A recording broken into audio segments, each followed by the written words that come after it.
Salam sejahtera buat kita semua. Sebelumnya terima kasih buat tim dari manajemen Gatra Solusi Sertifikasi untuk undangannya pada saya. Eh, Bapak-bapak, rekan-rekan semua ya, yang seharusnya teman-teman bisa weekend, bisa malam mingguan, tapi saya sangat respect pada teman-teman yang ingin belajar sama-sama, terutama buat kawan-kawan yang tertarik ya belajar tentang ilmu K3, yaitu ilmu tentang dasar-dasar operator gas tes. Baik, saya langsung aja langsung untuk di pembukaan di materi saya ini ya. Berarti ini orang yang terakhir Mas ya untuk jadi pematerinya, sebelumnya Pak Yakin dan Pak Denny ya itu. Oke, langsung aja ya teman-teman. Perkenalkan, nama saya Bayu ya. Kemudian saya asli dari Balikpapan, tepatnya di Kalimantan Timur. Dan basic karir saya dari orang offshore. Ya, saya 17 tahun dulu bekerja di salah satu perusahaan yang sekarang diakuisisi sama Pertamina Lumakam. Ya, dan karir saya dimulai dari orang Kris Mastri, teman-teman. Orang Kris Mastri itu kalau di bahasa kita orang sumur, ya, orang sumur, orang production well. 6 tahun saya di sumur, di production well, kemudian 6 tahun kemudian saya berlabuh jadi orang lifting, ya untuk di support di lifting di area perusahaan saya ya, itu di total. Ya, kemudian 6 tahun kemudian saya dipindah di area onshore-nya di dermaga sebagai untuk di lifting support merangkap atau di IC-nya sampai di 2016 saya resign dan fokus sebagai pengajar di teman-teman. 2017 saya juga sempat join dulu di Pertamina RU5 ya Balikpapan sebagai safety inspektornya untuk proyek TA-nya mereka ya itu pekerjaannya cuma 2 bulan aja yang sifatnya short term aja ya ini ya. Kemudian 2020 saya juga sempat dulu join di RDMP RU5 Balikpapan ya untuk saya ikuti PT ETI sebagai koordinator merangkap episodenya ya. Nah, apa ya kemudian juga 6 bulan saya join di RDMP ya di kontraktor di PT ETI. Kemudian sekarang saya fokus sebagai pengajar teman-teman. Aktif sebagai pengajar, saya juga aktif di beberapa organisasi ya. Yang pertama ya alhamdulillah ini tahun kedua saya, tahun periode kedua saya di 6 tahun kepemimpinan saya ditunjuk oleh teman-teman di Balikpapan sebagai ketua HSE-nya. Ini tahun kedua di periode saya, ya. Kemudian 2019 sampai di 2021 saya juga pernah ditunjuk sebagai ketua untuk alumni di kampusnya di kampus K3 di Universitas Balikpapan. Kemudian yang ketiga, saya juga salah satu pendiri untuk di Himpunan Ahli Perancang Indonesia. Di sini saya dapat jabatan sebagai lead banknya. Kemudian saya juga salah satu pengurus besar untuk Himpunan Ahli Lifting Indonesia. Ya, saya di sini tunjuk sebagai pengembang studi SDM buat teman-teman. Kemudian 2021 saya juga salah satu ya penggiat atau anggota di WSO ya atau Organisasi Safety Internasional untuk area Indonesia. Dan yang kemudian saya juga salah satu untuk di anggota Pertabi atau Himpunan Ahli Alat Berat Indonesia. Ya, terakhir saya juga salah satu penggiat untuk di pekerjaan ruang terbatas Indonesia. Ya, perwakilan dari Kalimantan saya ditunjuk sebagai untuk di koordinatornya ya teman-teman. Ya, ini sedikit kesibukan saya. Ya, aktif sebagai pengajar, saya juga aktif di beberapa organisasi. Ya, itu. Ya, rata-rata organisasi lebih banyak hubungan dengan K3 ya itu ya. Walaupun juga ada sedikit yang ke teknis ya itu. Oke, saya langsung aja masuk ke sini. Nah, kalau kita bicara sedikit ya tentang diregulasinya. Diregulasinya kalau yang ada hubungan dengan pengenalan pendeteksian gas ya kita ya pasti kalau teman-teman sebagai penggiat K3 atau mungkin teman-teman yang lagi belajar tentang ilmu K3 ya, kita udah sering dengar ya beberapa referensi atau ilmunya itu Pak, regulasi itu pertama kita bisa singgung ya.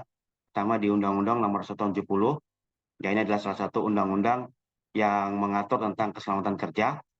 Ya, kemudian ada juga di Permenaker nomor 5 tahun 2018.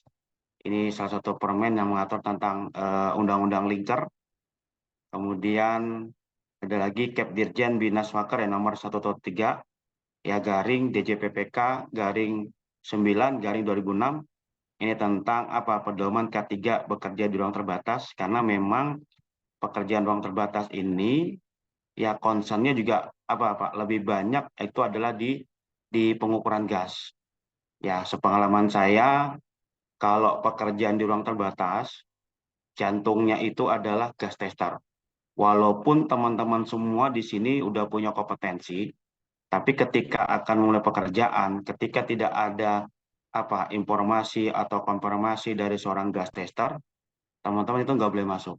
Makanya kenapa saya bilang sebagai jantungnya, karena memang gas tester ini adalah yang punya peran penting juga untuk di pekerjaan ruang terbatas. Masuk nanti apa lagi? Termasuk juga ada namanya surat edaran Menteri Tenaga Kerja dan Transmigrasi yang nomor 1 tahun 2012. Apa nih Pak? Tentang pemenuhan ya kewajiban dan syarat keselamatan dan kesehatan kerja di ruang terbatas. Ini salah satu edarannya ya teman-teman, kalau kita apa bicara dari sisi diregulasi itu. Nah, apalagi teman-teman, kemudian juga ada juga ini berikutnya nih. Nah, tambahannya apa? Tambahannya juga ada di beberapa regulasi ya, dari sisi regulasi yang pertama nih di Undang-Undang Nomor 13 ya tahun 2003 ini tentang ketenaga kerjaan. Kemudian juga ada peraturan khusus ya ini tentang untuk di pengetahuan tentang tangki ya ini hubungan dengan gas test juga. Ada juga tentang pengendalian bahan kimia di Kep 187 garing Men garing tahun 1999 ya tentang pengendalian bahan kimia berbahaya di tempat kerja. Ada lagi juga surat edaran Pak ini, termasuk nanti ada SNI ya ini nomor 0229 tahun 1987 ya tentang keselamatan kerja di ruang tertutup. Ya termasuk nanti ada di SKKNI ya untuk di Authoritas Kesehatan. Kalau nanti teman-teman tertarik ya untuk ikut sertifikasi bisa ngubungin Mas Reja ya beliau nanti bisa memfasilitasin, karena sekarang udah SKKNI-nya untuk di Authorized Gas Tester itu udah ada nomornya ini teman-teman di nomor 130 tahun 2018 tentang Authorized Gas Tester ya itu. Ini kalau nanti teman-teman tertarik untuk belajar untuk mengambil sertifikasi. Sekarang ya ini saya cerita sedikit untuk di teman-teman yang bekerja di industri migas. Ya, karena saya basic dari orang migas, pekerjaan kalau teman-teman sudah punya K3, ya lebih lebih mantap lagi kalau dibekali dengan kompetensi AGT atau Alat Gas Tester. Ya, di beberapa proyek-proyek di migas, supaya terutama mungkin kalau saya cerita di lingkungan Pertamina aja lah, nih, ya karena memang semua perusahaan migas itu Pak sekarang udah 85% Pak udah diambil sama BUMN.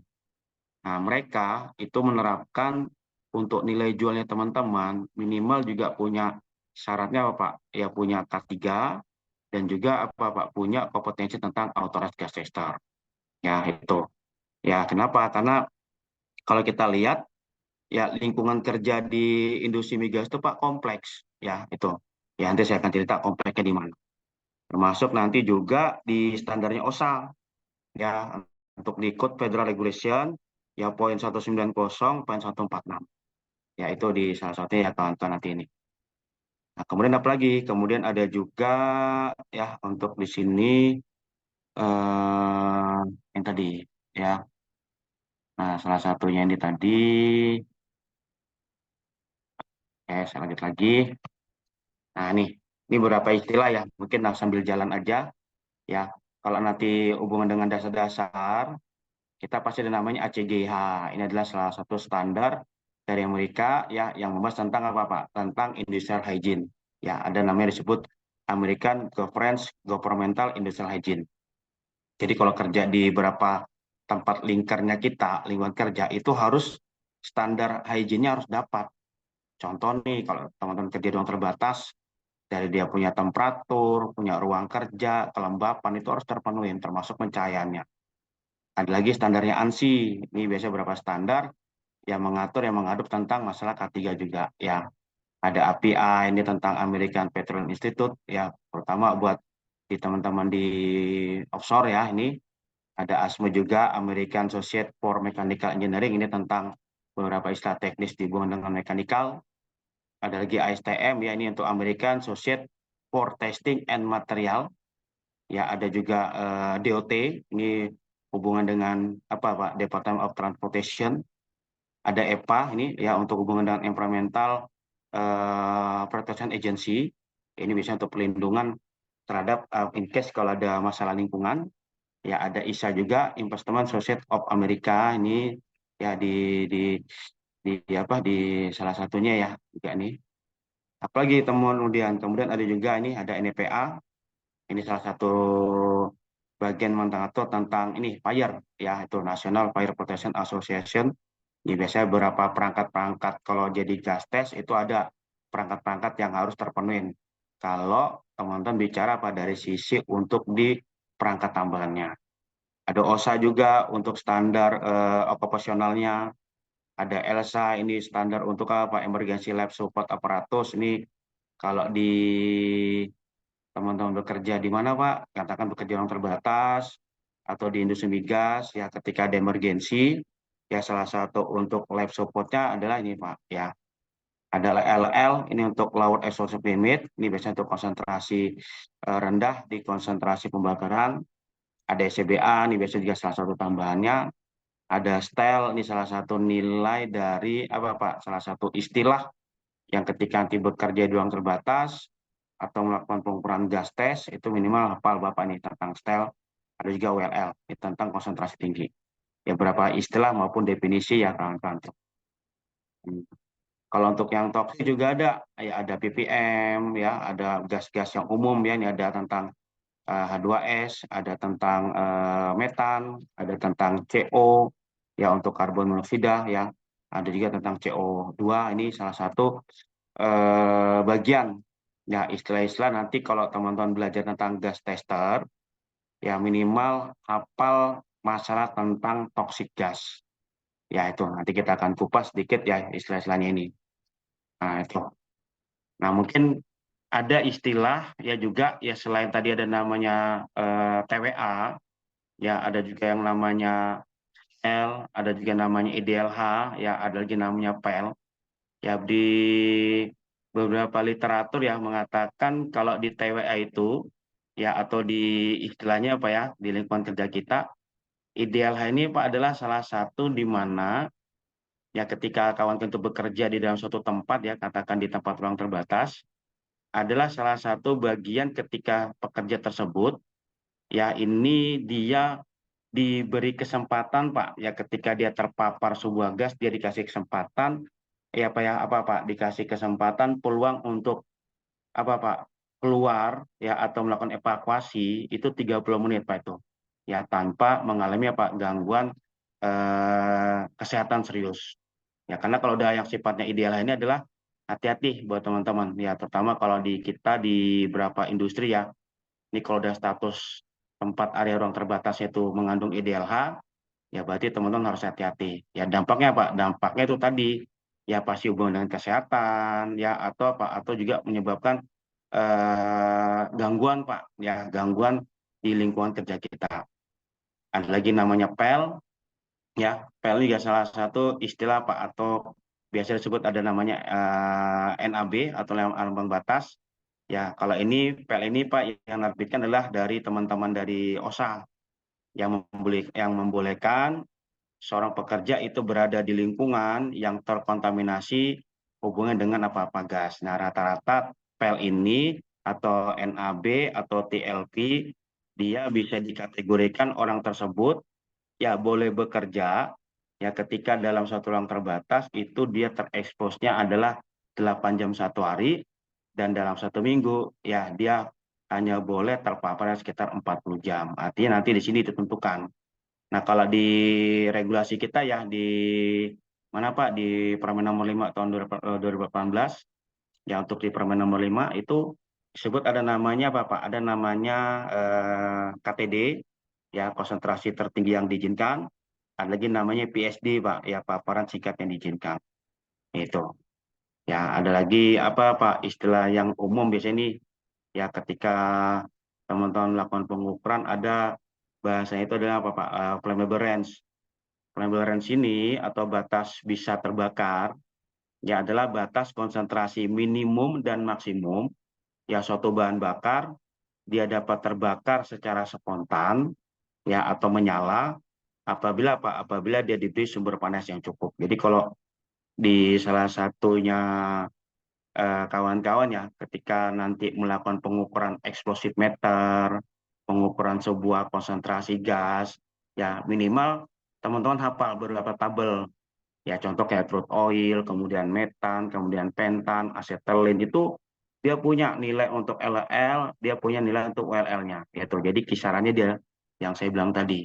Makanya dia dapat terbakarnya itu di flammable range-nya adalah yang kisaran di mana Pak? Yang kisaran adalah batas antara konsentrasi minimum dan maksimumnya.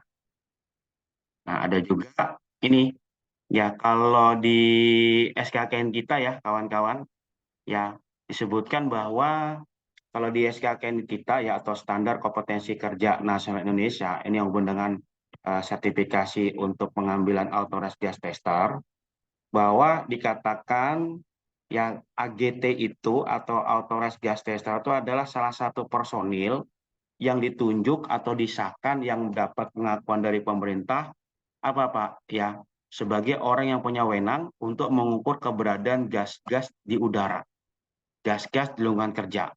Sebelum apa? Sebelum pekerjaan itu dilakukan. Ya, ini. Jadi kalau di bahasa kita ada dua versi ya. Kalau di Migas nyebut namanya adalah AGT, ya Authorized Gas Tester. Kalau di bahasa kementerian namanya adalah apa? Teknisi deteksi gas. Ya, itu. Ya, teknisi deteksi gas. Ya, intinya sama. Tapi kalau di standarnya luar, ya saya ambil sedikit standar di luar yang untuk yang offshore petroleum yang contoh kayak OPITO. Untuk AGT itu teman-teman itu dibagi menjadi 3 level. Ada level 1 itu untuk pekerjaan HWP plus CSE atau Confined Space Entry. Kalau yang untuk di level 2 itu rata-rata untuk pekerjaan di mana Pak? Untuk pekerjaan yang HWP ya plus untuk yang non CSE. Ya, ini contoh kalau di teman-teman yang melakukan di area-area apa Pak? Area-area di proses ya itu. Kemudian juga ada lagi yang untuk level 3 itu untuk di teman-teman di level supervisi. Nah, cuma kalau di SKKNI itu tidak ada level. Artinya semua yang udah punya dapat pengakuan, yang udah punya dapat penunjukan dari pemerintah, itu berhak untuk melakukan pengukuran gas tes. Bagaimana Pak, kalau yang mungkin yang teman-teman yang tidak punya kompetensi, ya mohon maaf, ya nggak boleh Pak, karena kalau di negara kita itu harus ada punya namanya Pak pengakuan. Ya itu. Nah, kemudian apa lagi? Kemudian ada juga ya ini nih alasannya apa Pak? Pendeteksian gas itu penting. Salah satunya adalah untuk melindungi personil. Benar nggak Pak? Benar. Ya, ketika Bapak incas sebagai seorang K3, Bapak di situ ada kegiatan pekerjaan apa? Saya ambil contoh di ruang terbatas saja lah biar gampang itu. Tugas Bapak sebagai petugas K3 ya adalah Bapak mengawal, mengawasi teman-teman Bapak ketika akan mulai pekerjaan di ruang terbatas. Sebelum kru personil masuk, ya teman-teman harus melakukan pengukuran. Untuk apa? Untuk memastikan kadar atmosferik, ya kadar toksik gasnya itu betul-betul dalam batas aman. Itu Pak, ya salah satunya ini. Makanya apa Pak? Makanya kita perlunya melindungi personil. Ya ini. Yang kedua apa lagi Pak? Yang kedua adalah patuh terhadap peraturan. Ya, itu. Kenapa Pak saya bilang patuh terhadap peraturan? Sedikit saya cerita di pengalaman saya waktu masih join di proyeknya RDMP RU5 Balikpapan. Ya saya ingat banget Pak waktu saya join di tahun 2020 yaitu ya pertama kali salah satu kebijakan dari manajemen ya itu mengharuskan semua subkon harus punya kompetensi AGT. Ya dulu ya saya ingat banget Pak ya waktu kami baru-baru buka lahannya itu Pak ya karena memang sebagian di lahannya itu dulu bekas area disposal Pak tempat buangannya material-material ini Pak disposal baik itu limbah P3, limbah-limbah yang lainnya Pak itu ditimbun. Nah, ujung-ujungnya apa teman? Ujung-ujungnya waktu mau digarap, mau dipadatkan, ternyata masih ada material yang belum terangkat. Akhirnya apa? Namanya material itu udah lama tertimbun, kemudian ada pekerjaan stone column, pekerjaan apa lagi Pak? Ini ya apa? Bore pile, ya termasuk pekerjaan spoon pile.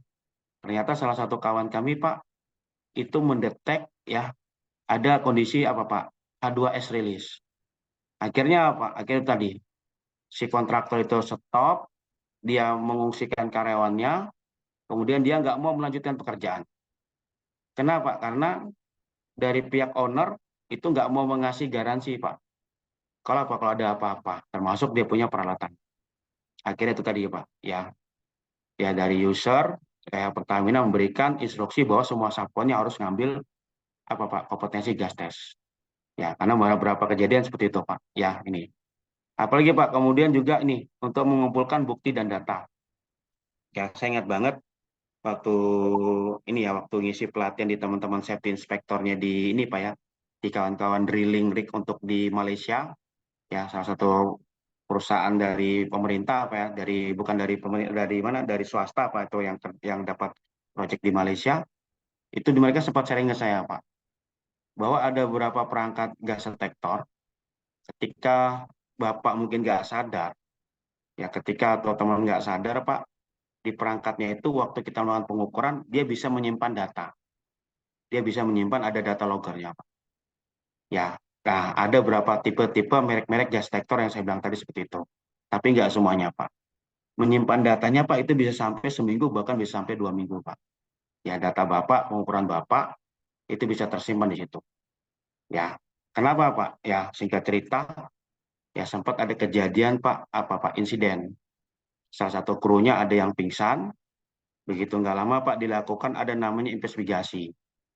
Nah nggak lama Pak, nggak lama begitu diketemukan gas testernya, ya kemudian diminta klarifikasi, kemudian dia diminta Pak laporannya, kemudian dia diminta perangkat gas detektornya selalu tunjukkan.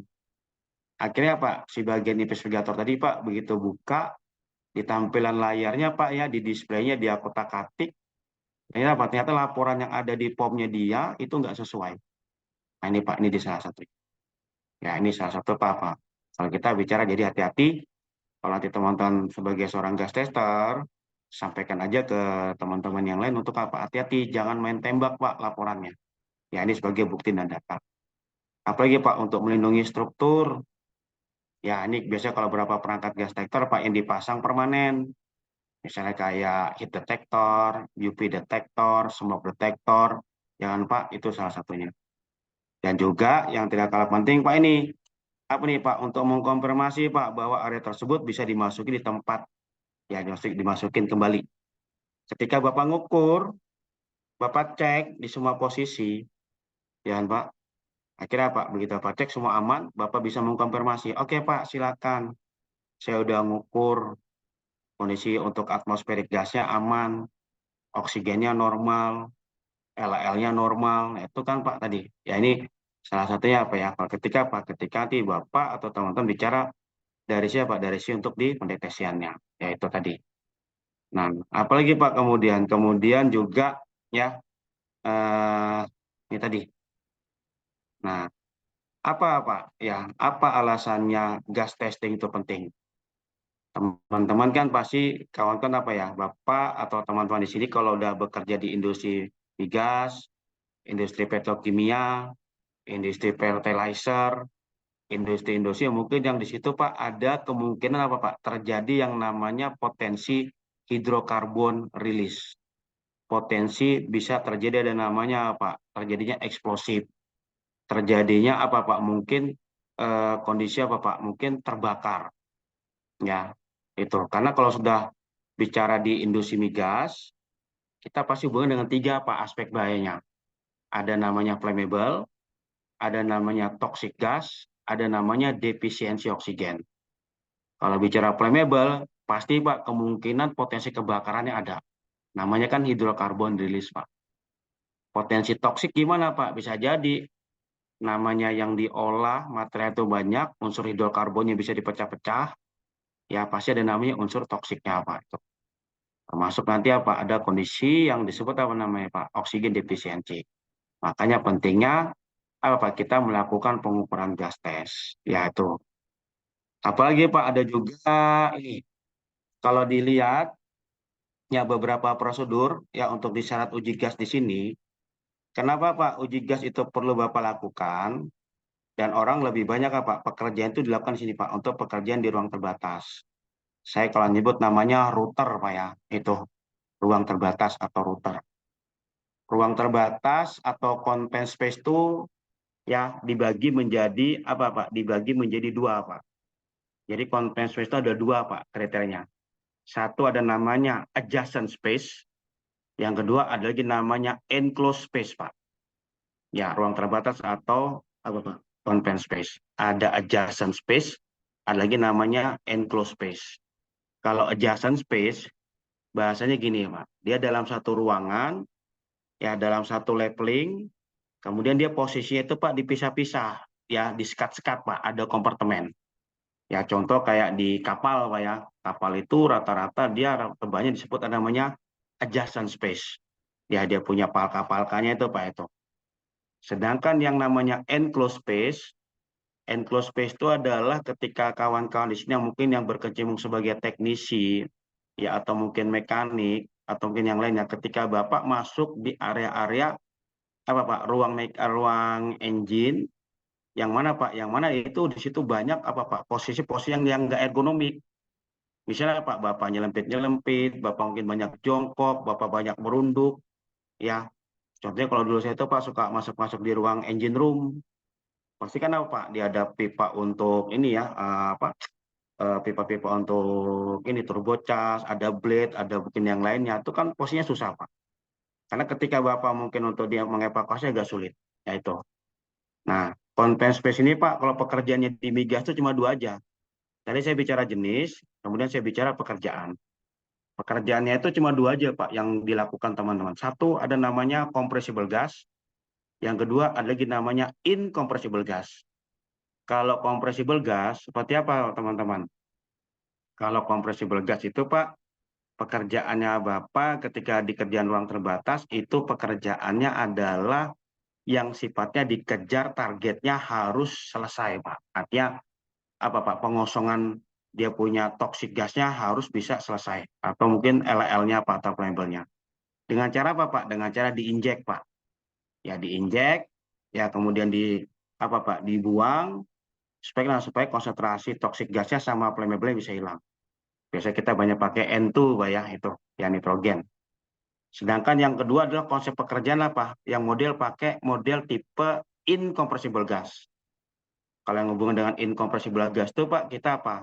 Mungkin yang umum, ketika Bapak mau membersihkan tangki, kita buka dia punya drainnya, kita buang liquidnya, gasnya kita buang ke atmosfer. Ya itu, habis itu tangki kita bersihkan Pak pakai air. Ya itu namanya adalah incompressible gas. Ya itu, makanya beberapa pekerjaannya memang ya hubungan dengan syarat uji gasnya seperti itu. Ya ini salah satu untuk di syaratnya. Nah apalagi Pak kemudian juga ya yang lain Pak ini. Nah ini tadi satu uji gasnya. Kemudian ini ya tanggung jawabnya apa? Jadi kalau tanggung jawabnya seorang gas tester itu apa?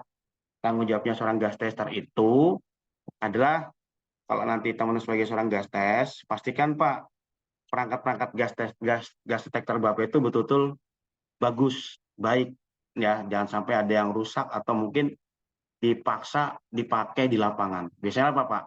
Bapak punya perangkat sensor, mungkin ada yang bermasalah, tapi Bapak masih ngotot, apa Pak? Dipakai dibawa ke lapangan. Saya kadang-kadang sering lihat itu ada sensor-sensor yang mungkin yang nggak berfungsi, tapi dia nekat Pak, dia bawa. Jangan Pak, dia nekat dia bawa, alasannya apa? Kan di sana yang kita ukur kan nggak ada gas ini Pak. Belum tentu Pak, sama mungkin gasnya ada yang dia bilang nggak ada, ya makanya kalau nanti teman-teman jadi seorang authorized gas tester, jangan pernah gambling. Jangan pernah gambling ketika salah satu perangkat di gas detektor kita itu ada yang bermasalah. Yaitu. Apalagi Pak, kemudian juga teman-teman usahakan selalu melakukan pengujian gas pada pekerjaan-pekerjaan hot work atau confined space. Ya, karena hot work yang hubungan dengan pekerjaan panas, yang ada hubungan dengan pekerjaan ruang terbatas, itu Pak pasti ada potensi tiga tadi Pak. Flammable, kemudian toksik, kemudian ada yang namanya defisiensi oksigen. Jadi kalau Bapak mau melakukan pekerjaan, kalau bisa uji gas dulu.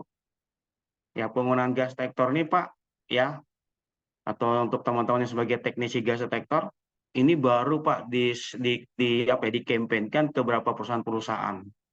Ya, mungkin sekitar ada berapa tahun Pak ini ya. Kalau zaman saya dulu Pak, mungkin saya cerita di luar saudara-saudara kita di beberapa perusahaan yang mohon maaf belum tersentuh aspek ketiganya Pak. Ya, beberapa perusahaan-perusahaan di pesisir-pesisir itu Pak, kadang-kadang ya kayak di pelosok-pelosok, itu kalau kerja-kerja yang hubungan dengan kegiatan ini, mohon maaf ya, di industri perusahaan galangan kapal, kadang-kadang masalah pengukuran gas test itu Pak, nggak pernah dilakukan. Mereka lebih banyak Pak, mainnya main itu tadi Pak, main pengalaman aja. Biasanya apa Pak itu Pak?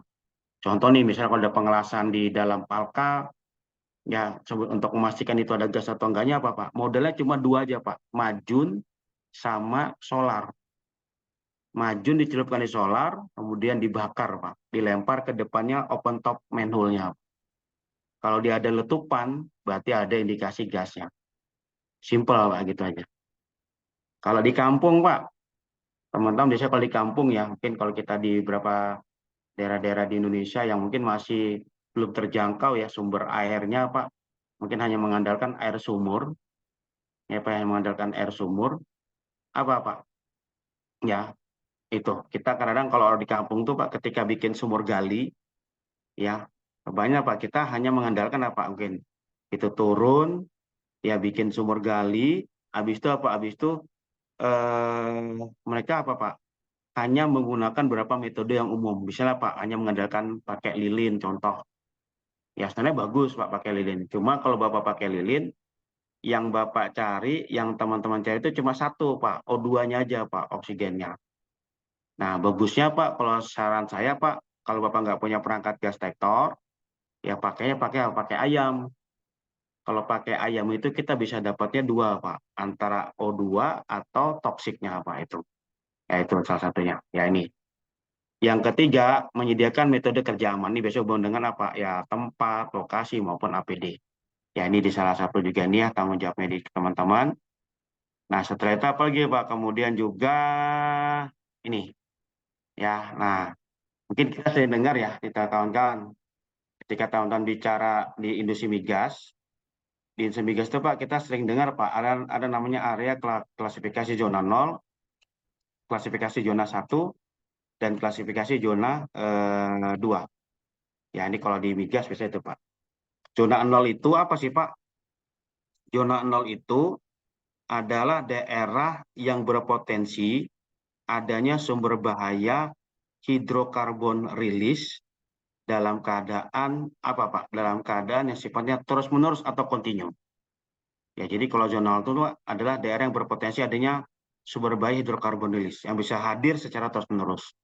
Contohnya apa? Misalnya Bapak di dalam ruang tangki fuel, Bapak di area fuel station, Bapak di area power hose. Ya, kenapa Pak? Tangki fuel storage itu dikasih pagar, dikasih banwall.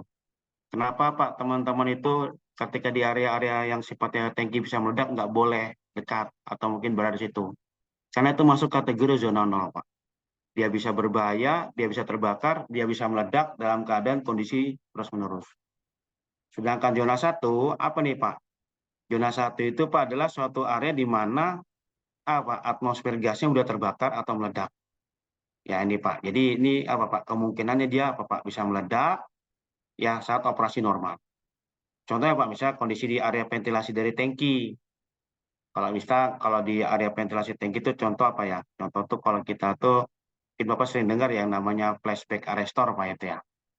Ya itu, ya ini yang sifatnya dia dalam keadaan normal, termasuk proses Pak, itu masuk area zona 1. Kemudian zona 2 adalah suatu area di mana atmosfer gas mudah terbakar atau meledak yang tidak mungkin terjadi pada operasi normal. Dan jika terjadi, hanya akan terjadi pada waktu singkat. Nah, biasanya situasi abnormalnya Pak ini menciptakan paparan. Yaitu nih, biasanya kalau kondisi tadi dia normal, ini tidak normal. Ya, tidak mungkin terjadi pada operasi normal, yaitu. Nah, kita ambil ilustrasinya mungkin kalau di sini Pak ya. Ya, ini anggap aja ada kegiatan ini Pak, baterai limitnya untuk kegiatan bunkering. Ya, ada apa Pak? Ada unit ini, ada unit fuel truck, ya di fuel trucknya ada tangki. Tangki ini masuk zona 0, ya itu. Ya ini Pak masuk zona 0. Ketika dia udah discharge ya keluar dari hostnya ini Pak, ya hostnya udah masuk kategori apa zona 1, ya itu. Ketika dia digunakan oleh kendaraan, ya Pak ya, ini Pak sampai di tempat fuel station ini masuknya si zona 1. Nah semuanya ini Pak, ketika dari fuel station, kemudian dari apa Pak tempat bunkringnya, ya tempat discharge-nya, sampai ke awal nih Pak, ini semua masuk kategori zona 2. Artinya apa? Artinya dalam kondisi yang abnormal, dia bisa terjadi paparannya. Tuh. Ya ini kalau di teman-teman di migas saya paling dengar Pak area klasifikasi zona 0, zona 1, dan zona 2. Ini salah satu juga ya teman-teman kalau bicara untuk di apa perihal tentang warning atau bahaya dari toxic gas. Ya, warning bahaya tentang toxic gas di sini. Yang pertama kita bicara ada tentang yang namanya gas H2S. Ya, kalau di kawan-kawan di migas pasti istilah H2S-nya udah nggak asing, Pak ya. Karena H2S itu, Pak, terbentuknya dari beberapa unsur bakteri kimia. Ya, pada saat apa? Pada saat mungkin apa dari beberapa hasil kegiatan. Ada kegiatan penyulingan, ada kegiatan mungkin hubungannya dengan apa? Mungkin di pertambangan, atau di peternakan, ataupun yang lain. Nah, H2S ini adalah salah satu gas yang kalau saya bilang apa? Sifatnya adalah silent killer. Ya, sifatnya dia bisa diam-diam membunuh. Ya, H2S selama saya pengalaman mengajar Pak ya, itu yang pertama saya dapatkan Pak, yang paling tinggi kalau untuk di area Indonesia itu dulu di ini Pak, di Exxon Bojonegoro Pak ya, nggak salah Pak, di Banyurit. Waktu proyek-proyeknya dulu Pak baru buka. Ya, saya ingat dulu betul tahun berapa, saya lupa dulu tahunnya ya. Tapi ingat banget Pak, waktu ada kegiatan di sana itu semua pekerjanya Pak diabandonkan. Kenapa? Karena indikasi H2S-nya lumayan. Itu. Kalau saya dulu kerja di perusahaan saya dulu Pak, itu sempat sampai di 200 ppm. Di 200 ppm itu, informasi yang terakhir dari teman-teman di lapangan Pak, saya punya gas detektornya itu jebol Pak. Kok bisa jebol Pak? Kenapa? Ternyata dia mengalami operance. Jadi waktu H2S itu rilis, gas detektornya nggak diselamatkan Pak. Akhirnya Pak, teriak Pak alarmnya. Tit, status di displaynya tertera OL Pak, over limit, ya over limit operance. Itu. Ya itu di sini. Ya hati-hati. Ya karena kalau udah bicara H2S ini hati-hati ya teman-teman. Karena ada beberapa H2S yang sifatnya Pak, kalau dia terpapar dengan benda-benda logam, ya bisa dipastikan apa Pak, benda-benda logam yang terpapar itu apa Pak, dia akan mengalami yang namanya Pak, yang namanya apa Pak, korosif. Ya, itu Pak. Kalau orang di lapangan nyebut namanya Pak, pyrophoric iron gas Pak itu. Pyrophoric iron gas itu Pak sifatnya itu gasnya ngikat. H2S-nya ngikat dan kadang-kadang bisa membuat material logam itu Pak jadi getas. Getas itu jadi rapuh Pak. Ya itu. Ya. Nah, apa Pak propertinya di H2S ini? Salah satu propertinya H2S itu Pak, satu sifatnya itu adalah apa Pak? Ini colorless ya, tidak berwarna, ya baunya seperti telur busuk Pak ini ya. Ya, karena gas itu kalau udah masuk ke organ tubuh kita Pak ya, katakan di indera penciuman, ya masuknya itu lewat hidung, kemudian mulut sama selaput lendir mata. Kemudian bahayanya Pak, di konsentrasi 4,3% dia bisa terbakar, ya sampai 4,6%. Kemudian juga sangat beracun bagi kesehatan Pak ini ya itu. Dan H2S ini Pak, dia punya TWA-nya adalah ini. Kita di 10 ppm, ya sampai di setelah di 15 ppm, kemudian dia sekitar 100. Ini kalau menurut OSA Pak ya itu ya. Itu ini kalau di ini. Ya kalau di gambarannya apa itu. Nah, apalagi Pak kemudian juga ya ini untuk H2S. Ada lagi Pak ini dampaknya apa buat manusia, buat kesehatan. Ya kita bisa di beberapa tabel Pak ya. Kalau di 0,13 ini bau minimalnya ini masih terasa. 4,6 ini mudah dideteksi ya. Kemudian 10 ini Pak permulaan iritasi mata. Ya ini ya oleh OSA tuh di 10 ppm Pak ini. OSA ACGH. Ya, kemudian kalau di 27 Pak ini udah mulai Pak baunya udah terasa nyengit, 100 sudah mulai Pak iritasi mata, ya kehilangan rasa penciuman, 200 sampai 300 Pak ditandai dengan apa? Ditandai dengan konjungtivitis ya, pembengkakan mata, 500 itu apa Pak? Kondisi pingsan ya. Kemudian 700 sampai 1000 apa ini kehilangan kesadaran Pak nih ya. Sampai di 1000 sampai di 2000. Ini beberapa efek A2S Pak terhadap kesehatan. Itu tadi ya, ini saya ambil singkatnya aja ya. Ada lagi gas CO, Pak. Kalau gas CO ini sebenarnya kita sering dengar Pak ya beberapa gas CO yang sifatnya Pak dihasilkan dari kegiatan aktivitas industri atau mungkin aktivitas Bapak sehari-hari Pak ketika Bapak mengendarai kendaraan bermotor. Produknya itu Pak adalah gas CO, ya karbon monoksida. Karbon monoksida ini Pak salah satu gas yang sangat beracun juga, hampir sama jahatnya dengan H2S, ya gitu. Karena ketika dia terpapar, terekspos, Pak, ya sampai masuk ke mana, Pak, ke dibawa oleh oksigen, ya kita punya di bagian pembuluh darah itu, Pak, ya itu bisa mengikat, ya karbohemoglobinnya, Pak itu, ya itu. Ya mungkin teman-teman pernah dengar ya dulu di beberapa daerah di Indonesia, Pak, yang ada Pak, yang ada di beberapa media televisi ya, satu keluarga meninggal ketika ada sebuah apa ketika di situ perkampungan ada kondisi listrik dari PLN tiba-tiba mati, kemudian salah satu kepala keluarganya Pak membawa genset dari luar, dia masuk ke dalam ruangan tamu, kemudian dia hidupkan, kemudian apa? Kemudian mereka satu keluarga itu pada istirahat Pak itu. Ya istirahat apa? Istirahat tidur buat bangun besok pagi Pak untuk aktivitas mereka. Tapi apa? Begitu subuh-subuh, pagi-pagi ditemukan apa? Satu keluarga itu udah nggak bernyawa. Kenapa? Karena akumulasi gas CO-nya apa itu udah penuh satu ruangan di rumahnya. Ya, ini hati-hati ya kalau bicara gas CO. Ada lagi juga Pak ini ya, ini untuk tingkatannya ya. Kalau di OSA-nya Pak NAB adalah 50 ppm. Yaitu ya 200 ini bisa sakit kepala ringan, 400 bisa sakit kepala bagian depan ya itu termasuk nanti di ini Pak ya sampai di 800 sudah mulai sakit kepala, pening nih.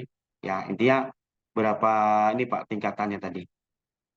Kemudian ada lagi CO2 ya. CO2 ini kebanyakan berapa gas ya yang biasanya dari apa ya gas CO ini sebenarnya banyak Pak di atmosfer ya. Kalau kita bilang tadi sekitar berapa Pak ya sekitar ya 0,04 ya itu. Ya kalau untuk di udara normalnya apa itu. Nah, CO ini Pak kalau sudah teman-teman itu terekspos di konsentrasi 0,5% ya itu juga bisa bahaya Pak. Ya dan kebanyakan CO ini Pak dia apa gas CO2 ini dihasilkan dari apa hasil fermentasi Pak itu. Ya kayak pembuatan minuman bir, anggur, kemudian pembuatan ragi, Pak Yani, ini hasil-hasil dari fermentasi. Setelah itu ada lagi ini Pak, ini efeknya ya. Jadi kalau efeknya gas CO itu Pak dalam ppm, ya apa Pak, di mana dampaknya Pak kayak ketika konsentrasi itu di kisaran 3.000 sampai 5.000, maka apa Pak konsentrasi rendah ya karena respirasi yang meningkat, yang bisa Pak ada namanya sakit kepala Pak itu. Ini bisa pusing Pak itu. Di 8.000 sampai 12.000, ini apa Pak? Konsentrasinya bisa menyebabkan sakit kepala, mual, dan muntah. Ya Pak, ini bisa mengakibatkan apa? Kondisi nggak sadar. Di atas sampai 15.000, Pak, ini udah mulai Pak menyebabkan eh, ini kekurangan yang cepat dapat apa Pak? Mengakibatkan koma maupun kematian. Ya, jadi hati-hati juga nih Pak, kalau bicara gas CO, intinya ini adalah satu gas-gas yang sifatnya toxic gas. Ya, ada lagi nih Pak, yang banyak dipakai di industri migas, ada namanya N2. Ya, nitrogen. Nitrogen ini kalau saya bilang Pak, gasnya itu sifatnya adalah aspeksia. Ya, aspeksia itu kalau kita bilang Pak, sifatnya ada dua. Ada namanya aspeksia fisik, ada namanya aspeksia kimia. Kalau aspeksia fisik itu Pak, ya ketika kita dalam satu ruangan, ya ini Pak dalam satu ruangan, tiba-tiba apa Pak? Tiba-tiba pasokan suplai oksigennya atau suplai udaranya itu terbatas atau minim, ya maka bisa dipastikan dalam kondisi beberapa menit kita udah mengalami kondisi apa? Kondisi gerah, kondisi kesulitan bernapas. Ya, kenapa? Karena apa Pak? Secara supply ya kebutuhan oksigennya itu minim, otomatis CO2-nya kaya, Pak. Ya, kalau nggak percaya, mungkin Bapak pernah nih dalam satu ruangan ber-AC, isi ruangan ada sekitar 10 orang. Nggak lama AC-nya bermasalah, Pak. Ya, mati. Begitu nggak lama, Pak, begitu nggak lama, nggak sampai 10-15 menit, orang-orang udah pada gerah. Kenapa gerah, Pak? Ya udah mulai kipas-kipas. Kenapa? Karena oksigennya minim, oksigen di kita rebutan, CO-nya pada ini, Pak, pada kaya. Ya, itu. Ya, ini kalau dalam istilahnya apa ya namanya, ada aspeksia fisik. Nah, sedangkan aspeksia kimia adalah di mana ketika dalam suatu ruangan, apa Pak, di situ udah apa Pak, diberikan apa ya, salah satunya ada kayak model-model barang-barang bahan-bahan perangkat kimia, Pak. Misalnya kalau Bapak dalam tangki ya, kalau teman-teman dalam tangki itu misalnya tangki habis diinspek, kemudian dikasih apa coating, Pak. Kayak bahan-bahan perekat, Pak, itu. Nah, itu kan salah satu bahannya itu Pak, yang mengandung unsur kimia yang keras. Nah, N2 ini Pak juga sangat bagus Pak dipakai di industri migas ketika Bapak ada pekerjaan yang sifatnya Pak untuk menurunkan kadar oksigen. Ya, orang sebut biasanya Pak untuk sebagai gas inner Pak ya, untuk pembilasan atau dipercing Pak itu. Ya, tapi hati-hati karena N2 ini sifat tadi yang saya bilang Pak ya, asfiksial, ya dia bisa mengakibatkan apa otak kekurangan oksigen. Ya, bahkan bisa orang bisa sampai lewat Pak ya. Itu. Ini. Apalagi Pak kemudian ya ada lagi berikutnya apa ini? Nah, ini O2. Ya, kalau bicara oksigen, ya oksigen itu Pak, kalau di konsentrasi udara normal adalah sekitar di 20,9. Teman-teman di teknisi gas itu Pak, kebanyakan familiarnya sama apa Pak? Familiar sama ini, di angka 20,9. Tapi kalau untuk kebutuhan manusia, itu adalah sekitar di 19,5 sampai dengan di 23%. Ya, ini kalau untuk di CO-nya apa itu? Ya, karena kalau kurang, kita bisa mengalami namanya defisiensi oksigen. Kalau lebih, bisa terjadi apa? Ada namanya, itu apa yang bisa menyebabkan ada namanya, ini, potensi bisa terbakar, atau displacement-nya apa ya itu. Nah, ini salah satu contohnya Pak. Ya, kalau defisiensi itu rata-rata nih Pak, ya, konsumsi oksigen yang minim. Ada juga karena oksidasi, ada juga karena bakteri Pak ya itu. Nah, kalau lebih ini Pak, bisa jadi ya, kalau udah lebih daripada 23% bisa menimbulkan bahaya api, ya kan Pak, bisa terbakar. Dan juga Pak, dan juga material akan terbakar lebih cepat. Ya rata-rata penyebabnya apa? Karena kebocoran palep, karena atau juga Pak kebocoran silinder. Ya, ini di salah satu penyebarannya. Nah itu. Nah kalau nanti di teman-teman, kawan-kawan ketika belajar tentang gas gas tes, kita juga harus hafal Pak belajar tentang perangkatnya. Nah perangkat-perangkat gas detektor mungkin sama aja ya kurang lebih ya. Itu perangkatnya ini teman-teman. Yang paling gampang tuh ini Pak, ini namanya adalah harness. Yang merah ini namanya harness. Yang kedua, apa Pak? Yang kedua ada lagi namanya pompa, ya atau disebut namanya pump inlet. Konstruksi di gas detektor itu ada dua Pak. Ada yang namanya model pakai pompa dan juga ada namanya pakai yang non pompa. Kalau yang pompa disebut ada namanya aktif gas. Kalau yang non pompa disebut ada namanya pasif gas. Kalau yang pompa modelnya adalah tracing. Kalau yang non pompa modelnya adalah difusi Pak. Itu. Ya itu kalau dibilang dari tadi. Apalagi Pak, ada lagi namanya alarm LED. Ketika lampu alarm ini Pak di kondisi normal, ya lampunya mau apa Pak? Bisa jadi warna hijau. Ketika dia mendetek, ya dia akan memberikan signal lampunya merah. Karena alarm di gas tes itu Pak ada dua, ada low alarm, ada high alarm. Ciri-cirinya Pak, low alarm, ya waktu tunda singkat, suaranya beep. Kayak gini, tit, tit, tit, itu Pak, low alarm. Ketika high alarm, apa Pak? Ya, waktu tundanya itu terasa cepat Pak. Ya, suaranya cepat. Tit, tit, tit, tit, tit, tit, tit, tit, itu Pak. Ya, ini kalau jadi alarm LED. Ada lagi namanya tombol apa atau button. Tombol ini salah satu fungsinya Pak untuk mengatur menu, untuk mematikan dan menghidupkan perangkat dari gas detektor. Ya, ini tombol. Ini tombolnya apa ini? Ya, atau button. Display-nya apa? Display-nya adalah bagian dari tampilan layar. Karena nanti di display ini Pak, tampilannya apa aja Pak yang tertera? Satu Pak, yang pertama ada namanya apa Pak? Status baterai. Yang kedua, perihal tentang kalibrasi. Yang ketiga, perihal tentang apa Pak? Nilai TWA, nilai setel. ya Pak ya. Kemudian lagi namanya apa Pak? Dia punya jenis sensornya Pak ini, termasuk nanti ada namanya press air calibration-nya apa itu? Ya ini perangkat yang ditampilkan di sini. Ya, itu. Nanti ada cover signal, ada buzzer sensornya juga ada. Ya ini di salah satunya Pak, perangkat-perangkat yang umum ya itu.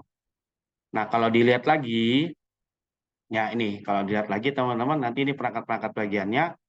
Kemudian ada lagi Pak ini. Ini bagian dalamnya Pak. Jadi kalau dilihat bagian dalamnya itu ini. Makanya teman-teman kawan-kawan ya jangan pernah bilang gas detektor itu Pak adalah radar. Saya ingat banget Pak, ya dulu di Balikpapan tuh sempat ada blowout, tapi bukan di migas, Pak, blowout di kampung. Gara-gara Pak, gara-gara ada pemborong-pemborong yang bikin sumur pompa, ya sumur-sumur untuk jet pump itu Pak ya. Tiba-tiba Pak terjadi blowout Pak, semburan dari bawah. Akhirnya pemerintah mengevakuasi sebagian warga di situ. Udah lama Pak datang teman-teman dari Pertamina Lumakam, datang satu tim bawa perlengkapan lengkap. Nah pemerintah ya waktu itu sempat lihat Pak proses evakuasi sama apa Pak pengukuran gasnya. Nggak lama gasnya bisa ketahuan, dia punya kadar konsentrasinya. Habis itu pemerintah itu ngundang Pak teman-teman itu untuk acara besok tuh Pak. Acara besok tuh nggak usah acara ini, acara santai namanya acara kopi morning. Saya ingat banget waktu dia ngomong di depan forum. Ya terima kasih buat teman-teman dari Pertamina Lumakam yang kemarin udah langsung sigap, ya langsung action untuk mengamankan melakukan pengukuran di kejadian kemarin. Nah, dia cerita Pak, salut Pak sama berapa perlengkapannya. Sampai bisa tahu, sampai bisa baca, pakai radar Pak itu ngukur gasnya. Jadi saya tuh bilang Pak itu bukan radar. Berarti ya Pak ngomong sama tim ini Pak, tim apa? Tim untuk ini ya Pak pengawalnya. Ya tuh kasih tahu sama wali kota tuh bukan radar, tapi namanya gas detektor. Ya, tapi sambil candaan gitu aja Pak. Ya itu ini salah satu. Jadi kalau dilihat perangkatnya itu gini Pak modelnya Pak, kayak model slot gitu Pak. Ada dudukannya, ada dia punya. Jadi gas detektor itu kalau kita bilang apa ya, perangkat elektronik yang digunakan untuk apa? Untuk mengukur keberadaan gas-gas di udara. Isinya gini Pak, ada PCB, ya ada sensor-sensornya ini Pak ya itu. Ini salah satunya Pak kalau kita lihat di tadi ya di beberapa perangkatnya nih Pak. Jadi sensornya gini, bentuknya itu kayak lampu starter itu Pak, kecil-kecil. Ya ini. Kemudian apa lagi Pak? Kemudian ini ya kalau dilihat dari jenis-jenis gas detektor ya, ya kita bisa lihat di teman-teman tuh berapa jenis gas detektor itu ada yang pertama Pak sifatnya adalah yang personal. Nih Pak ini biasanya untuk individu. Ya biasanya nanti ini kebanyakan ya kalau pengalaman saya dulu Pak biasanya kalau saya tuh ke sumur ke platform itu bawa yang personal Pak yang single gas. Buat apa Pak? Buat jaga-jaga aja Pak kalau ada gas rilis. Apalagi Pak kemudian ada yang portable. Portable itu biasanya Pak yang bisa dipindah-pindah ya. Ini Pak ya ini portable. Ada lagi yang fix itu kayak gini Pak modelnya, yang permanen. Ada yang mobile Pak, mobile itu kayak gini. Ya, single yang model gini, ini yang portable. Artinya nanti teman-teman bisa menyesuaikan. Ya, bisa menyesuaikan beberapa jenis gas detektor yang Bapak pakai. Kalau mau amannya mungkin apa? Mungkin Bapak pakai yang apa Pak, yang multi. Tapi kalau mungkin yang untuk mendetek satu keberadaan gas ya pakai yang single aja Pak ya itu. Ini di salah satunya ya. Nanti setelah Pak kalau bicara di jenis gas detektor. Nah, apalagi Pak kemudian? Kemudian ada lagi ya Pak ya, yang lain adalah ini. Nah, ini tipe-tipenya kawan-kawan. Nah, tipe-tipe sensor perangkat gas detektor yang ada di lapangan Pak ya. Saya bicara yang umum aja Pak ya ini ya. Biasanya ada namanya Pak tipe elektrokimikal atau kita sebut namanya EC. Ya ini untuk oksigen detektor. Kalau untuk yang flammable ada tipe katalitik ya atau CAT ya catalytic peristor. Ada juga tipe apa? Tipe IR atau infrared. Ya, kalau yang lain ini biasanya yang jarang Pak ini ya. Ada yang model thermal conductivity, Pak ini biasanya kalau dulu zaman-zaman COVID, Bapak masuk ke dalam ruangan perkantoran tuh sebelum masuk apa Pak? Diukur Pak kita punya temperatur tubuh. Ya, ini pakai sensor nih Pak TC, thermal conductivity. Ada lagi model flame ionization. Flame ionization ini Pak, dia apa Pak? Detektor yang untuk mengukur apa? Dia punya panas. Ya, apa detektor api Pak ini ya. Flame temperatur, ada semikonduktor, ultrasonik sama PID. Ya, ini salah satu modelnya Pak. Yang banyak kan kita adalah model pakai elektrokimikal, catalytic playstore, sama IR. Ya, mungkin kalau secara yang lebih agak sedikit mahal Pak, ini model tipe IR. Ya, itu adalah tipe-tipe sensor-sensor yang apa Pak? Hubungan dengan sensor-sensor yang dia agak sedikit ini Pak lebih bagus Pak itu ya. Walaupun juga ada beberapa sensor-sensor lain. Ini ya itu. Ya kalau di sini. Ya kalau katalis itu apa? Biasanya nanti lebih banyak ya dia pakai manik-manik Pak ya, manik-manik bit katalis Pak itu. Karena dia katalis itu dia ada mengunsur apa Pak? PB. Ya unsur PB, unsur timbelnya. Kalau IR dia lebih banyak apa? Dia banyak pakainya itu adalah pakai light source Pak. Pantulan cermin. Ya kalau elektrokimikal dia modelnya seperti kerjanya apa Pak? Reaksi elektrokimia. Ya kayak pakai aki gitu Pak ya nih. Jadi kayak model ada reaksi kimia, ada katoda, ada anoda. Ketika dia dihubungkan, maka ada namanya reaksinya tadi. Ya tergantung nanti Bapak pakai yang mana Pak ya. Ada kelebihan dan ada kekurangannya. Nah ada lagi Pak ini. Buat teman-teman mungkin kalau nanti sebagai seorang gastes, jangan lupa Pak, setiap pelaporan teman-teman itu apa harus dilampirkan dia punya gastes sertifikatnya apa. Tuh, ini harus ditulis, harus dilaporkan, harus diupdate ya. Bapak mengukurnya di daerah mana? Area hot atau area cool? Zonanya zona mana, Pak? Zona 1, zona 2, atau enclosed space? Jangan, Pak, itu. Masuk nanti apa? Di nomor permitnya juga harus ditulis. Ya, ini salah satunya ya, teman-teman. Di formnya, biasa kalau teman-teman udah pasti udah punya ya, kawan-kawan itu. Ini apa, Pak? Untuk memastikan, Pak, ya, untuk memverifikasi bahwa pengukuran teman-teman itu betul-betul akurat, Pak. Itu. Jadi harus ada namanya formnya tadi, Pak, itu. Nah, apalagi, Pak, ini. Nah, setiap kita melakukan pengukuran gas, kawan-kawan apa Pak? Kawan-kawan itu harus tahu apa Pak? Ada di sini yang kita sebut apa? Ada namanya vapor density. Vapor density itu Pak adalah apa? Kondisi apa Pak? Berat jenis dari gas yang ada di udara. Ya, vapor density adalah di mana Bapak mengukur gas-gas yang sifatnya itu lebih ringan daripada udara dan juga Pak dan juga Bapak mengukur apa itu gas-gas yang sifatnya Pak itu lebih lebih berat daripada udara, ada juga yang lebih ringan daripada udara. Contoh simpelnya adalah nih Pak, asetilén itu sifatnya lebih ringan. Amoniak atau NH3 ya itu lebih ringan. Ada lagi CO itu lebih ringan, ethylene, hidrogen, kemudian hidrogen cyanida ya atau ACN ini lebih ringan. Termasuk C4 Pak lebih ringan. Dan yang lebih berat apa Pak? Yang lebih berat itu ya yang lebih berat itu Pak adalah contohnya nih Pak, kayak apa Pak? Kayak argon, butan, ya CO2, Cl2, etan, H2S, sulfur, sama propan. Nih, jadi kita minimal hafal Pak, ya apa Pak dia punya untuk di vapor density-nya, ya untuk di berat jenis gasnya. Nah kalau saya dulu jadi operator tuh Pak ya ini mohon maaf kadang-kadang saya tuh mucil Pak, ya mucil tuh apa ya bahasanya dablek Pak ya, bandel. Ketika disuruh ke sumur sama operator, di info dari radio, Mas hati-hati di sana ada kondisi gas cloud. Gas cloud itu gini Pak, gas cloud itu dia keluar dari salah satu perangkat apa yang ada di sumur lewat bleedernya Pak, kemudian dia berakumulasi di udara. Gas itu kabut Pak ya, kabut gas. Jadi kalau saya bawa gas detector tuh Pak, gas detector tuh apa Pak? Tetap saya taruh di saku di atas, tapi apa Pak? Saya jalannya itu tunduk Pak. Ya itu tunduk sambil apa? Sambil melintas di atas gas itu. Ya seharusnya kan apa? Ya minimal kan nggak boleh masuk Pak ya itu. Ya karena itu tadi Pak ya, karena mucilnya itu Pak ini. Kalau ada informasi H2S, biasanya Pak, gas detector itu yang dari tangan saya Pak, saya taruh di atas di pinggang saya. Seharusnya kalau H2S itu apa? Bapak tetap berdiri tegak, biasa jalan, tapi perangkat gas detector yang kita taruh di ini Pak, taruh di ini di punggung kita, karena sifatnya dia lebih berat daripada udara.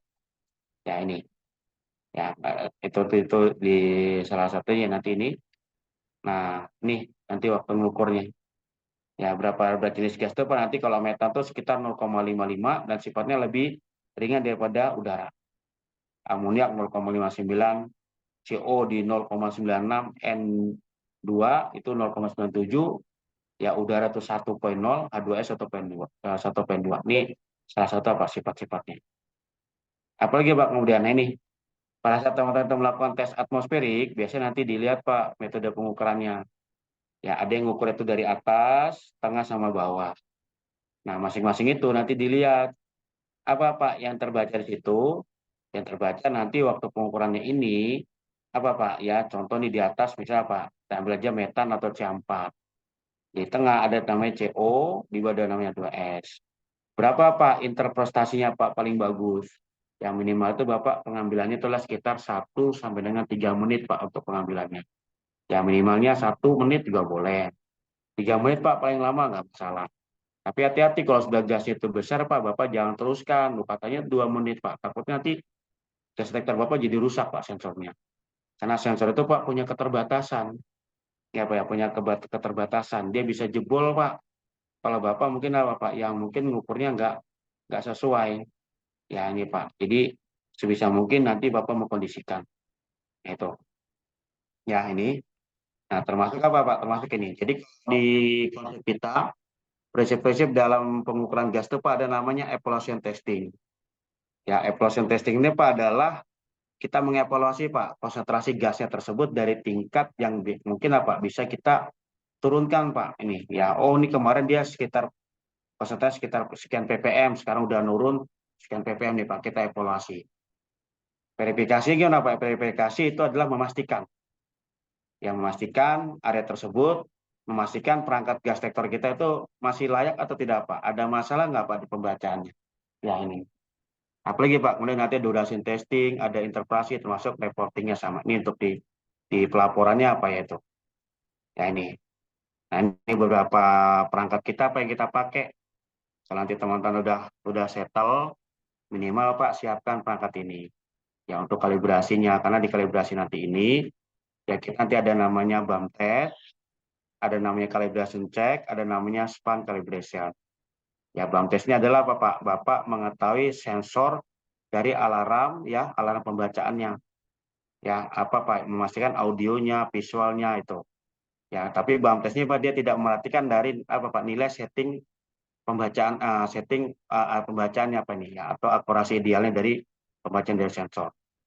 Sedangkan kalibrasi cek adalah mengetahui dia punya range toleransi akurasi idealnya. Dia mencari nilai angkanya apa itu. Ya, itu. Nah, kalau yang namanya span calibration atau full calibration ini dua-duanya apa itu? Penyesuaian sensor agar apa? Agar sesuai dengan yang diinginkan. Ya, nanti dia dibandingkan dengan apa? CRM-nya tadi. Ya, jadi ada BAM test, ada kalibrasi. Kalau BAM test itu yang melakukan adalah teman-teman di teknisi gas test. Kalau kalibrasi itu ada dari teman-teman third party. Ya itu nih.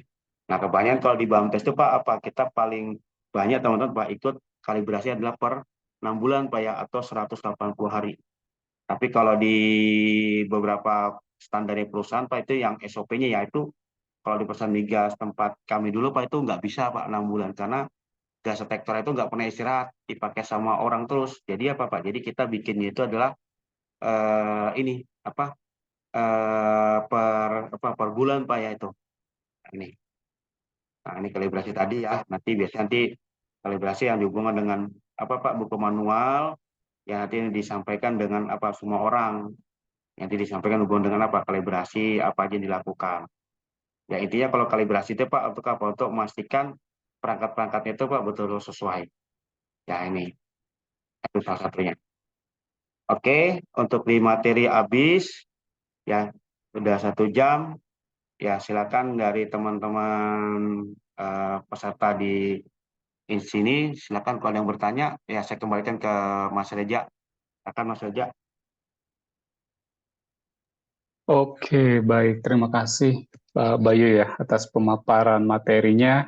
Sekarang kita masuk ke sesi tanya jawab. Buat teman-teman boleh diaktifkan suaranya jika ingin ada yang ditanyakan atau mungkin yang malu-malu boleh diketikkan di kolom chat. Silakan.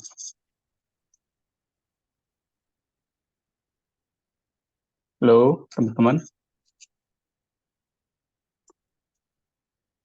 Ini ada nggak ya orang-orangnya ya? Izin bertanya Pak, saya Pak. Boleh, Mas Galih, silakan.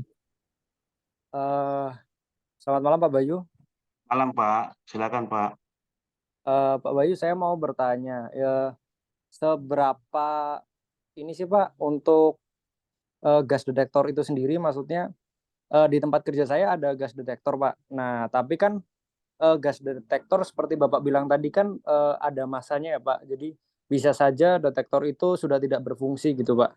Karena mungkin sudah pernah overload, tapi dari teknisi sendiri itu tidak pernah melakukan maintenance Pak gitu.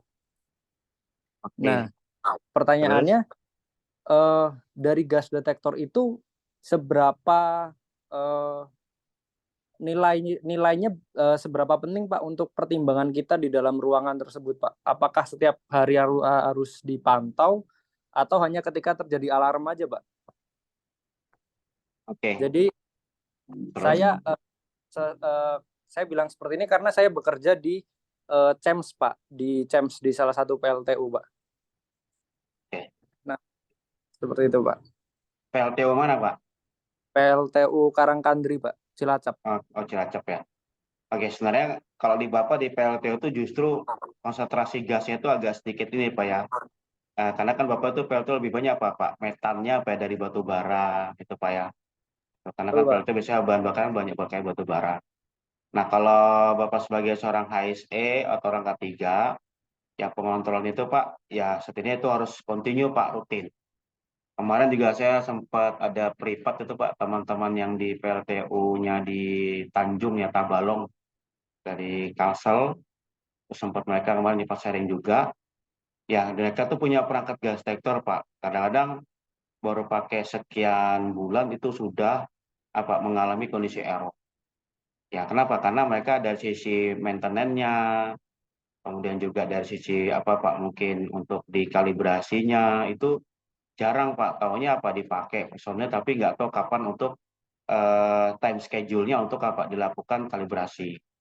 Nah, sebenarnya kalau dari saya pribadi, ya kemarin mereka juga sempat saya sarankan Bapak, taunya ini gas detektor Bapak itu berfungsi atau bagus atau tidaknya, minimal Bapak harus pastikan Pak, dia punya perangkat sensor, dia punya perangkat nilai pembacaan, ya, itu. Karena kan Pak, itu kan sering kita abaikan Pak ya nih. Ya, contoh misalnya gini, dulu saya pernah Pak, ya salah satu di kami punya tim, ya salah satu sensornya itu nggak bisa berfungsi. Ternyata apa? Ternyata sensornya itu Pak, itu udah mengalami fatigue Pak itu. Nah di gas detektor tuh Pak ya, nanti kalau di tahun-tahun sini, kalau misalnya kalian punya gas detektor, yang paling cepat rusak itu Pak, sepengalaman saya adalah sensor O2 Pak, sensor oksigen. Kenapa Pak? Karena ketika perangkat gas detektor kita itu dalam keadaan running atau standby, itu sensor oksigennya tetap bekerja Pak. Oh bisa Pak, padahal kondisinya mati, gas detektor nggak bekerja. Tapi kenapa kok sensor oksigen tetap bekerja? Alasannya karena Pak di mana-mana itu ada oksigen. Otomatis sensor oksigen tetap bekerja. Beda dengan sensor LL, beda dengan sensor Pak? Sensor CO, beda dengan sensor H2S. Ketika perangkat Bapak itu nggak Bapak hidupkan, dia nggak bekerja. Tapi sensor oksigen kerja terus Pak, makanya cepat rusak. Paling banter tuh rata-rata 2 tahun Pak ya. Kalau yang kayak merek-merek biasa, kalau yang bagus tuh bisa sampai 3 tahun, 3,5 tahun. Ya itu tuh yang saya sering alamin Pak. Rata-rata ketika di teman-teman di Balikpapan pada sharing, pada cari-cari info-info harganya berapa. Ya kalau sudah perangkat gas detektor Bapak tuh udah ganti perangkatnya itu udah hampir dengan harga baru, mendingan beli baru Pak. Karena sensor itu harganya nggak main-main Pak, bisa sampai 2 sampai 4 jutaan. Kalau gantinya 2 sensor Pak bisa dapat 8 juta, mendingan beli baru. Baru ada garansi, ada free lagi Pak, free masalah apa kalibrasi. Nah, di Bapak mungkin bisa dilihat Pak ini kalau di Bapak ya perangkat gas detektor Bapak tuh pastikan ya apakah dia secara pembacaan sensor masih akurat ya. Tuh minimal Pak ya itu tadi ya saya biasanya tuh sering nyarankan ya harus sering-sering dilakukan BAM test atau fresh air calibration-nya gimana Pak, bagus atau tidak, ya itu. Itu ya Pak ya, kalau dari saya Pak ya itu. Oke, Pak Bayu. Oke, ada lagi yang lain teman-teman? Oke, buat yang lain, silakan kalau ada yang ingin bertanya.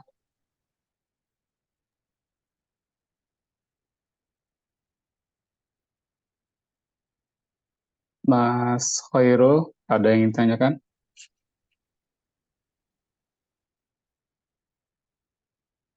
Sementara belum ada ini Pak, masih menyimak aja dulu Pak. Oke. Yang lain? Oke, gini deh. Saya ada pertanyaan nih, Pak Bayu. Pertanyaannya itu, apa yang menjadi manfaat utama dari sertifikasi Authorized Gas Tester dan bagaimana hal ini dapat meningkatkan keselamatan di lingkungan kerja? Terima kasih. Oke, kalau manfaatnya banyak ya teman-teman. Manfaatnya kalau kita sebagai seorang pekerja, sebagai seorang praktisi, manfaatnya adalah ketika kawan-kawan di situ terjun langsung ke industri, ya, manfaatnya adalah salah satunya adalah ketika ada sesuatu Pak, nih mohon maaf ya, misalnya ada temuan ini, ada temuan di salah satu kita punya area kerja, katakan ada indikasi atmosferik gasnya mungkin nggak normal, kemudian dilakukan kalau pengukuran spontan dari teman-teman di lapangan. Nah, biasanya apa Pak ini tanya, itu yang ngukur, yang melakukan tuh udah punya kompetensi belum? Kadang-kadang apa? Kadang-kadang kan orang tuh suka keponya gitu Pak. Keponya nggak kepo suka nanya masalah yang mungkin kalau saya bilang yang nggak perlu tapi suka diangkat. Itu yang ngukur tuh udah punya kompetensi belum? Kok berani-berani ngukur? Kok bisa berani itu? Ya selama kita punya pegangan Pak, kita punya kompetensi aman aja Pak. Kenapa saya bilang aman? Karena kita ada legalitas. Ya ada legalitas. Ini loh Pak, saya udah punya kompetensinya. Ini loh Pak, saya udah pernah ngambil pelatihannya. Kan sudah cukup Pak, itu sebagai apa pengakuannya. Nah, kalau yang secara apa yang kedua tadi Mas Rija? Saya nggak copy tadi lagi kedua tadi. Yang boleh tadi apa Mas Rija? Boleh diulang Mas Rija?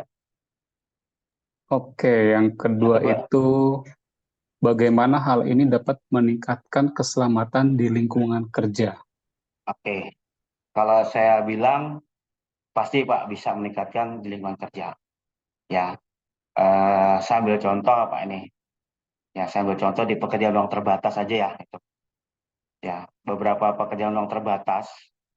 Kadang-kadang Pak ya di teman-teman itu kan ya aspek pengukuran gas test itu masih sering diabaikan ya itu.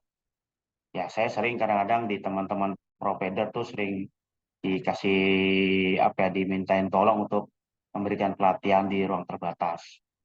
Ya, dan saya jujur ya punya pengalaman tragis ya kakak kandung saya yang nomor 2 itu meninggal di dalam ruang terbatas.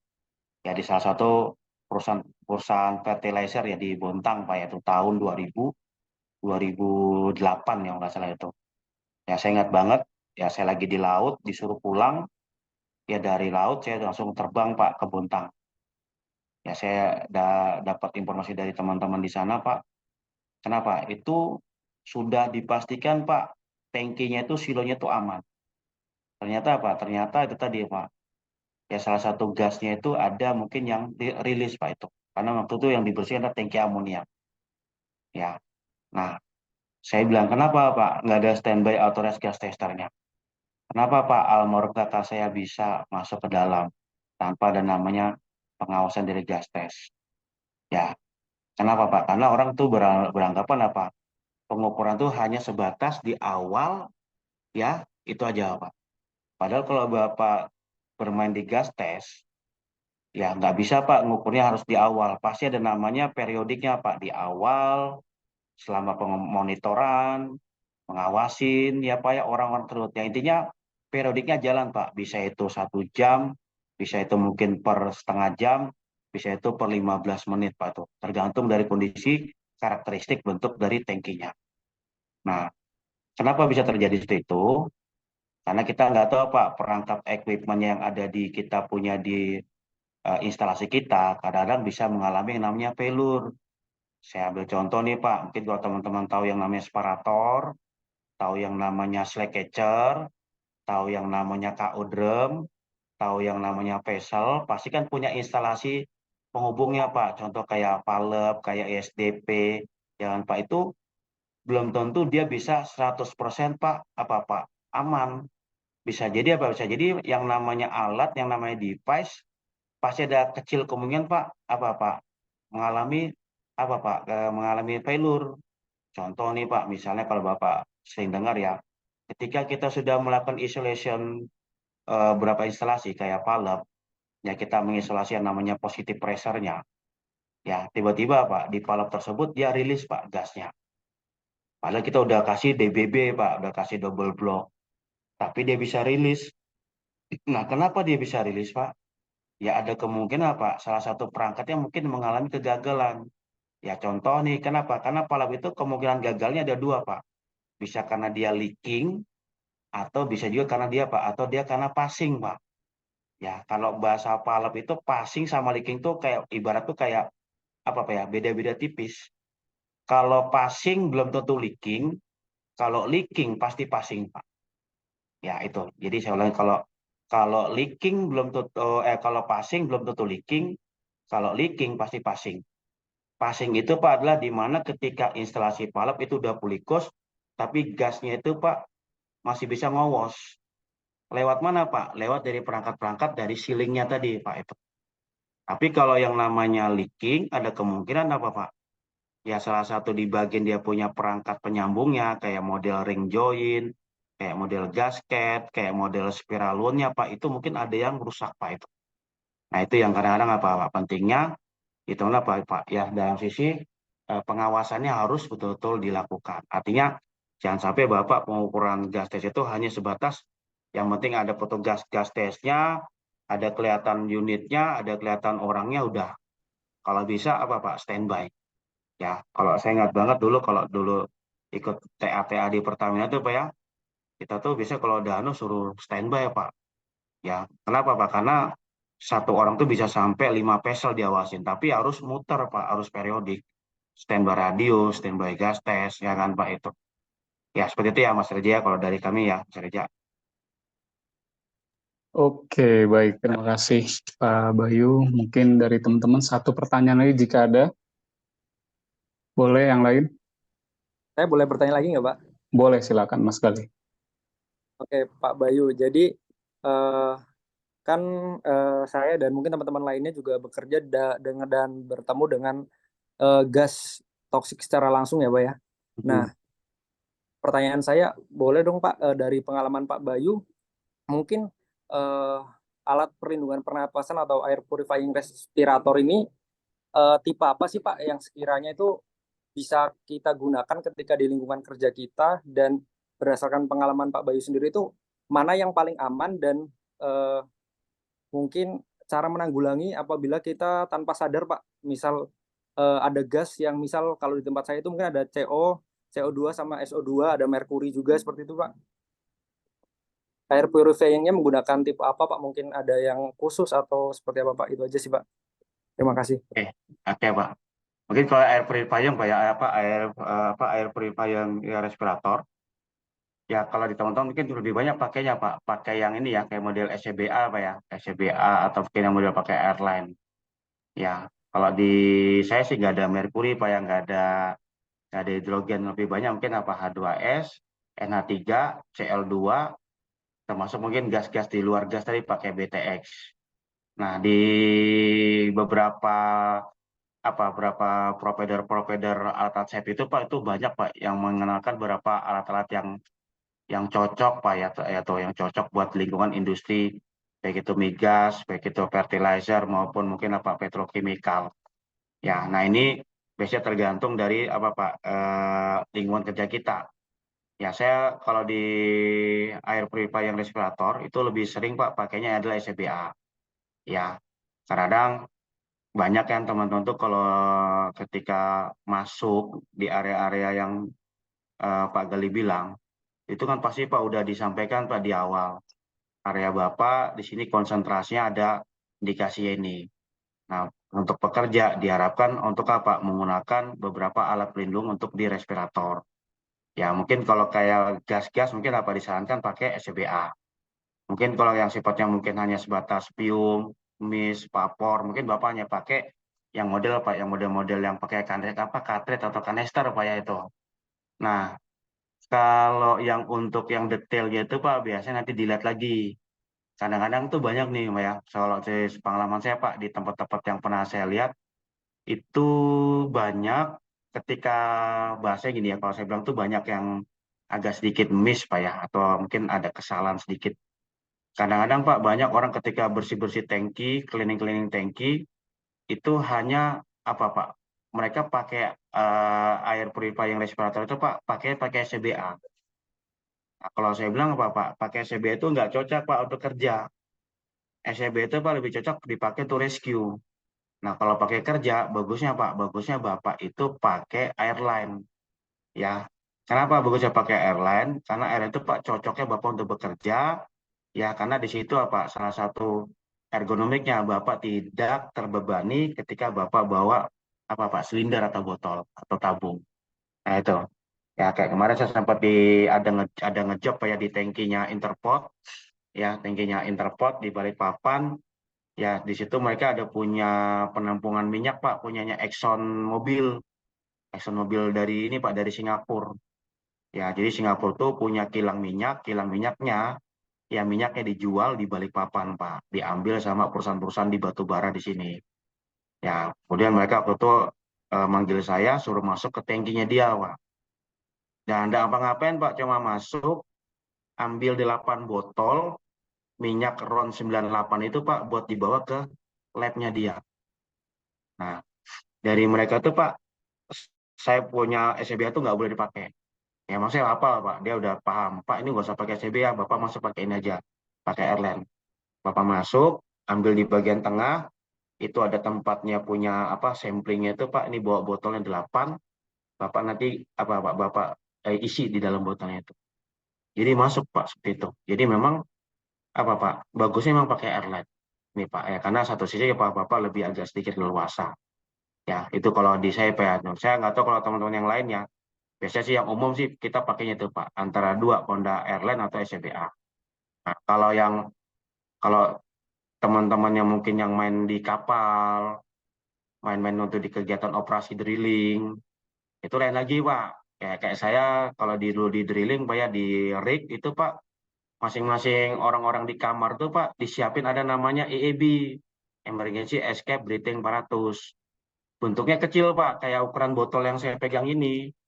Ya dia kayak model tasnya ditenteng.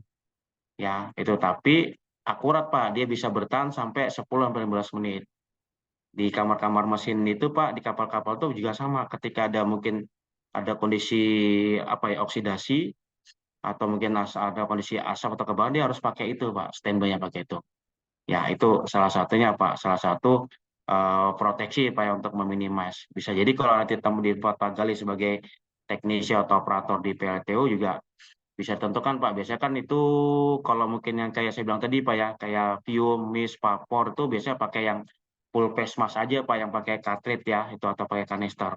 Tapi kalau yang gas-gas kayak mungkin kayak metan, H2S atau mungkin CO atau tadi apa gas-gasnya itu kalau bisa ya dikondisikan Pak pakai yang air respirator ya itu ya. Betul sih Mas Gali. Bayu. Yes. Oke, terima kasih ya Mas Galih yang malam ini cukup aktif bertanya mengenai gas tester, dan karena waktu juga sudah mau jam 9 WIB nih Pak Bayu dan rekan-rekan. Sebelum kita akhiri, ada baiknya kita foto bersama dulu Pak Bayu. Teman-teman boleh diaktifkan kameranya. Jadi buat teman-teman yang aktif di sosmed, terutama di LinkedIn ya, yang lagi ngebangun personal branding, silahkan posting, share. Barangkali ada recruiter yang melihat aktivitas teman-teman nih yang cukup baik ya, daripada melakukan aktivitas yang tidak berguna. Oke. Boleh yang lainnya? Ini baru beberapa aja nih yang mengaktifkan kamera nih. Mas Fatmawi, terus Mbak Gina, terus Mbak Nisa, mana yang lain nih? Mas Gali, boleh diaktifkan Mas Gali? Oke, Mas Rival, terus lagi nih, Fahril, Depri, boleh. Kita foto bersama dulu ya.